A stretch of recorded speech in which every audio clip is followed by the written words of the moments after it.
Hello everyone. Our today's topic is Limited Liability Partnership form of business entity. LLP is a great substitute for partnership firm. The most important thing in this is in the name itself, that is the liability of the partners is limited.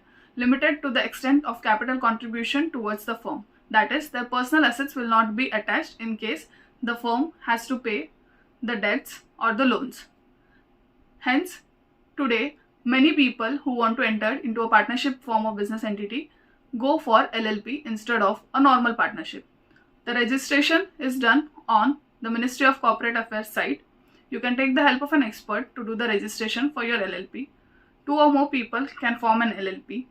The annual compliances which come under LLP form of business entity is income tax return filing, Form 8 of LLP, Form 11 of LLP, Director KYC and statutory audit, which is applicable if the threshold crosses, which is the capital contribution crosses 25 lakhs or the turnover crosses 40 lakhs.